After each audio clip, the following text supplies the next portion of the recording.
தேவனாகிய கர்த்தர் மனுஷனை பூமியின் மண்ணினாலே உருவாக்கி ஜீவ சுவாசத்தை அவன் நாசியிலே ஊதினார். மனுஷன் ஜீவாத்மாவானான். பிரியமானவர்களே, எங்களை தேவன் மண்ணினாலே உருவாக்கியிருக்கிறார். எங்களுக்கு அவர் மூலமாக வழங்கப்பட்ட அந்த சுவாசத்தின் நிமித்தம் நாங்கள் இன்று உயிர் வாழுகின்றோம். இதோ இந்த பூமியையும் வானத்தையும் பாருங்கள். அனைத்தும் கடவுளால் படைக்கப்பட்டவை. அதோ தூரத்தில் தெரிகின்ற ரொட்சைல்ட் டீ ஃபேக்ட்ரி, தம்ரோ நிறுவனத்தினர் வடிவமைத்துள்ளார்கள். அது கூட மண்ணுக்கு மேலேயே அஸ்திபாரம் இடப்பட்டு கட்டப்பட்டுள்ளது. நாங்கள் ஒரு காலத்தில் குடிசையில் வாழ்ந்தோம். இப்பொழுது அதோ அந்த இடத்தில் வசதிக்கேற்றவாறு ஒரு வீட்டை அமைத்துள்ளோம். மனிதர்களாகிய நாங்கள் காலாகாலங்களில் ஒவ்வொரு இடங்களில் வசிக்கின்றோம். விதவிதமான காரியங்களை கற்றுக்கொள்ளுகின்றோம். விதவிதமான மனிதர்களோடு நாங்கள் ஐக்கியம் கொள்ளுகின்றோம். விதவிதமான சமயங்களை நாங்கள் பின்பற்றுகின்றோம். அப்படி இருக்க நாங்கள் நினைப்பதில்லை நாங்கள் மண் என்று, மண்ணால் உருவானவர்கள் என்று. எவ்வளவு உயர்ந்த இடத்தில் இருக்கிற இந்த மனிதனும் தனது வாழ்வின் முடிவின் போது மண்ணுக்கே திரும்புகிறான். வேதத்தை கையிலேந்தி பிரசங்கிக்கின்ற ஒவ்வொரு போதகர்களும், அதாவது ரெவரன், ஃபாதர்ஸ், டாக்டர்ஸ், பிரின்சிபல் மற்றும் சாதாரணமாக வாஞ்சியோடு கூட இருக்கின்ற எவ்விதமான பதவியும் இல்லாத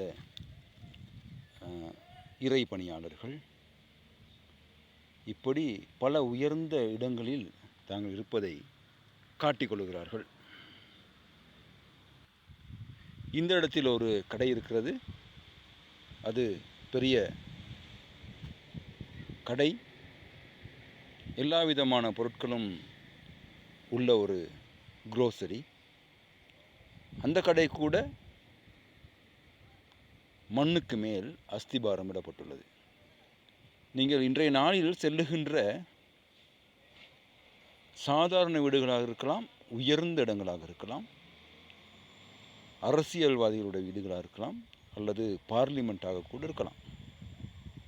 அனைத்தும் மண்ணுக்கு மேல் அஸ்திபாரம் இடப்பட்டவை என்பதை கருத்தில் கொள்ளுங்கள். இந்த ஒவ்வொரு கட்டிடங்களுக்கு மேல் இருக்கின்ற ஒவ்வொரு பொருட்களும் மண்ணிலிருந்தே எடுக்கப்பட்டவை என்பதை நாங்கள் மறந்துவிடக்கூடாது. மனிதர்கள் இன்று ஓடுகிறார்கள், வேலை செய்கிறார்கள், பணங்களை சேகரிக்கிறார்கள். உயர்ந்த இடத்துக்கு வர வேண்டும் என்று மற்றவர்களை பார்த்து தாங்களும் வேதனைக்குள் படுகிறார்கள். கடன் தொல்லையும் மற்றும் பலவிதமான போராட்டங்களும் மனிதர்களை வந்து சேருகின்றன. இதன் நிமித்தமாக வாழ்க்கையை வெறுத்தவர்கள் தற்கொலை செய்து கொள்ளுகின்ற நிலைமைக்கு கூட செல்லுகிறார்கள். இதோ வீதியை பாருங்கள். மனிதர்கள் ஏதோ ஒரு நோக்கத்துக்காக ஓடிக்கொண்டிருக்கிறார்கள். இதோ ஒரு ஏசி பஸ் செல்லுகிறது, அதில் ஒரு திட்டத்தோடு கூட அவர்கள் பயணிக்கிறார்கள். இப்படி ஒவ்வொரு பயணங்களும் அமைகின்றன. இவ்வாறு செல்லுகின்ற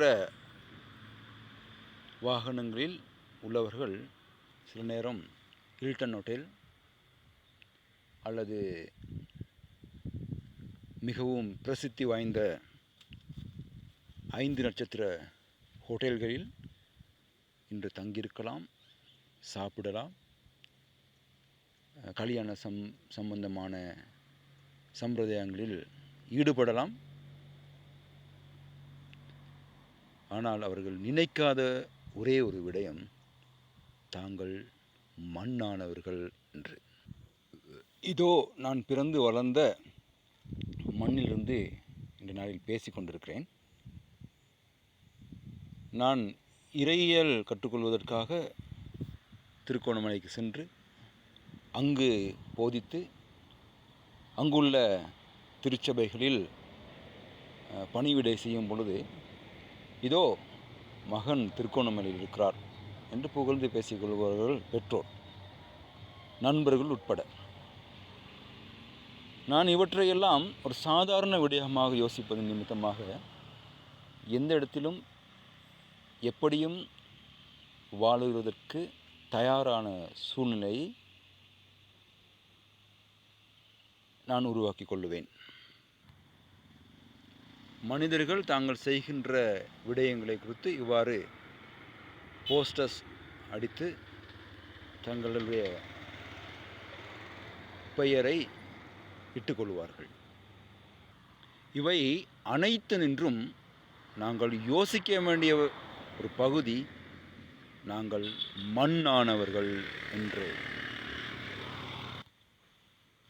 இப்படியான பாதைகளிலும் வேகமாக ஓடி படித்து சாதாரண தோட்டத் தொழிலாளர்களுடைய பிள்ளைகள் பட்டதாரியாக வருவதற்கு வாய்ப்புகள் உண்டு.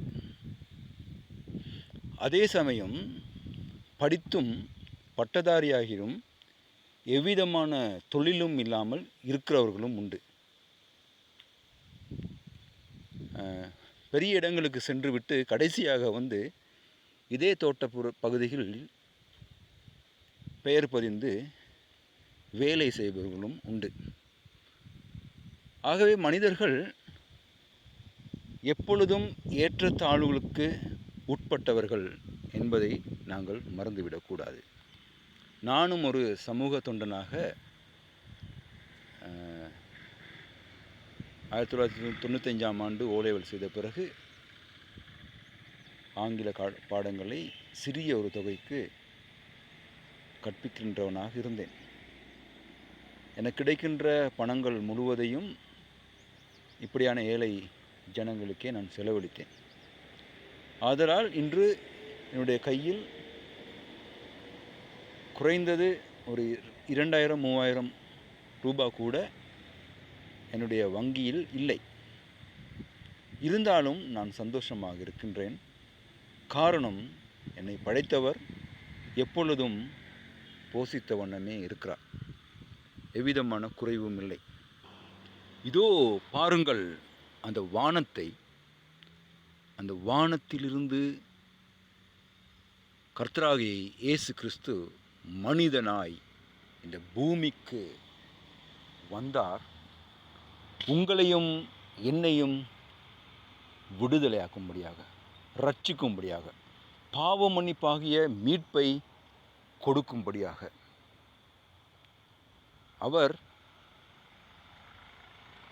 அவன் மண்ணால் உருவாக்கப்பட்டவன் தானே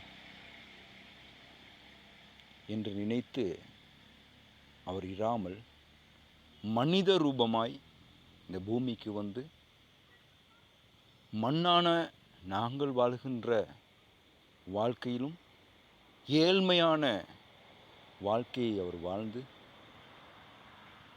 எங்களை விடுவித்தார். மரித்து 3ஆம் நாளில் அவர் உயிரோடு இருந்து இன்றும் எங்களுக்காக வானத்திலிருந்து பிதாவை நோக்கி பரிந்து மன்றாடுகின்றார்.